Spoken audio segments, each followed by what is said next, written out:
Bismillahirrahmanirrahim. Assalamualaikum warahmatullahi wabarakatuh. Katanya Abu Hayyan At-Tauhidi, diambil dari kitabnya Al-Basair wa Dakhair. Jangan engkau jauhkan dirimu dari mendengar sesuatu tentang kejadian sederhana yang lucu-lucu. Jadi kalian nonton yang lucu-lucu tidak apa-apa, nonton komedi tidak apa-apa. Termasuk juga yang lucu-lucu dalam hidupmu. Hidupmu itu lucu, banyak yang lucu. Cuma kamu membacanya terlalu serius. Sebab bila engkau tidak mau memperhatikannya, pemahamanmu akan picik dan watakmu menjadi kurang tanggap.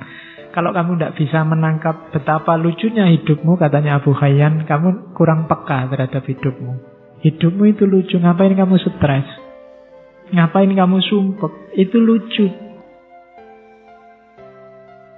Tidak lulus-lulus ujian, lucu.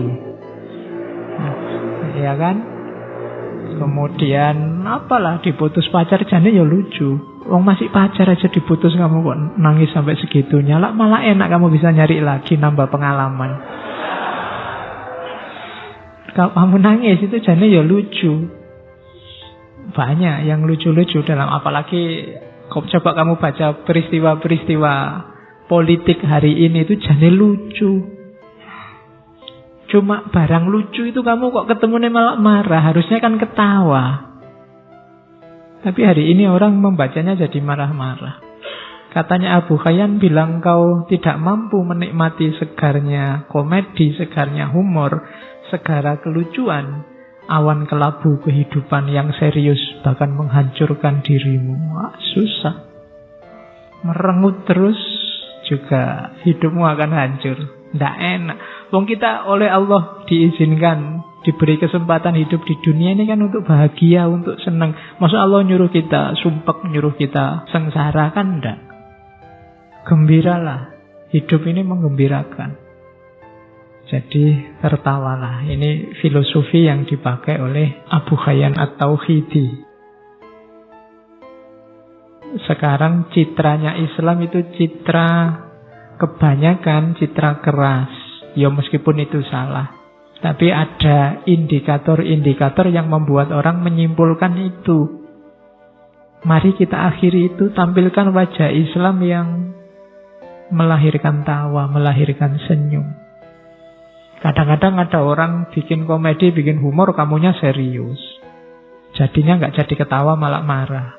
Akhirnya orang takut lagi ngomong yang lucu-lucu. Akhirnya ngomongnya serius terus. Jadi ketawalah, senyumlah. Hidup ini nyaman. Kalau ada masalah itu sebenarnya kelucuan dalam hidupmu. Ketawain saja. Betapa lucunya dirimu. Itu lebih nyaman. Coba dilihat para sufi, coba dilihat para ulama besar. Itu kan hidupnya serba senyum, banyak humornya. Ulama-ulama yang ilmunya sudah tuntas, itu kalau ngomong kan enak didengarkan. Dan kadang-kadang ya dagelan-dagelannya banyak, membuat kita tertawa, membuat kita tersenyum. Ini orang yang sudah luas sehingga bisa menerima apapun. Kemampuan menertawakan hidup itu tidak sembarangan. Wong Quran sendiri sudah ngasih isyarat kamu, innamal hayatud dunya lahwun wa laibun. Kehidupan dunia itu hanya sendaguru. Sendaguru itu kan harusnya melahirkan ketawa, walaibun, dan permainan, dolanan. Jangan serius-serius. Kan sudah dibilang gitu. Cuma kita tertipu. Wong ini cuma sendaguru kok kita serius. Sampai tawuran, sampai pukul-pukulan, bunuh-bunuhan. Salah rumus berarti hidup kita. Ayo pakai rumus yang benar. Kalau permainan, ya posisikan sebagai permainan. Kalau sendagurau, posisikan sebagai sendagurau. Bahkan dalam dunia sufi, humor ini ternyata perannya banyak, mainnya banyak. Ada teori bahwa kalau dalam sufi itu humor itu ada kalanya untuk menggugah pikiran. Orang yang jeli membaca humornya sufi itu tidak cuma dilihat cerita lucunya. Di balik itu ada makna yang dalam. Dan itu bisa dikejar bagi orang yang daya pikirnya jalan, daya analisisnya jalan. Tapi orang yang hanya dapat lucunya, ya nggak dapat maknanya. Kayak para wali zaman dulu ketika menyampaikan ajaran Islam itu kan pakai media budaya. Pakai wayang, pakai model baju, pakai punokawan yang suka ndagel.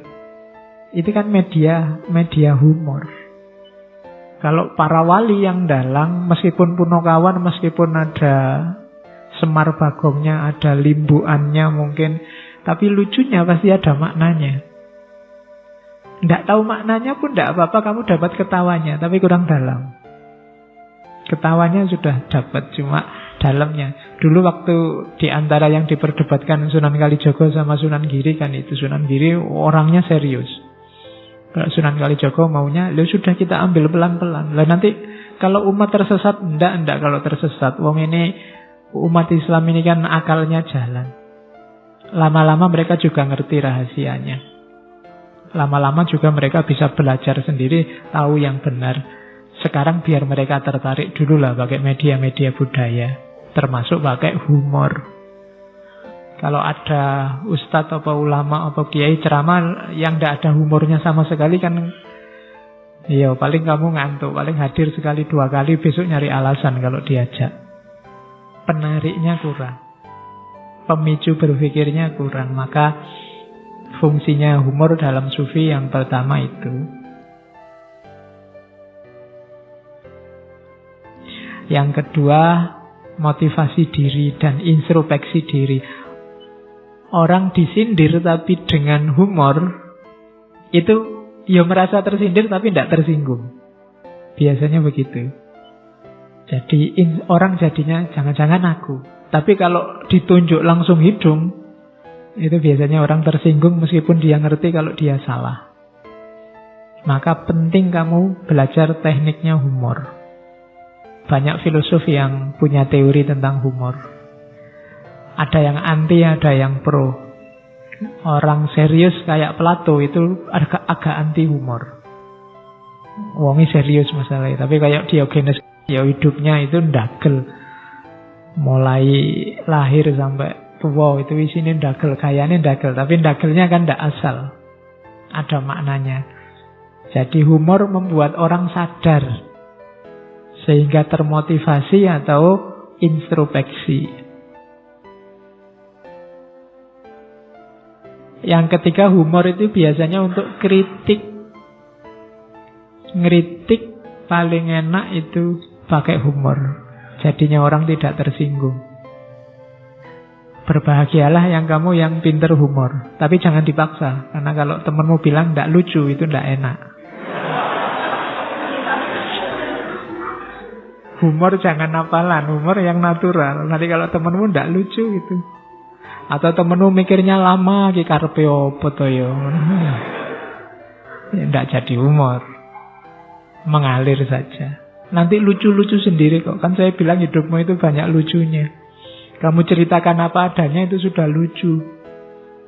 Ya cobaan kamu jujurlah dengan dirimu sendiri.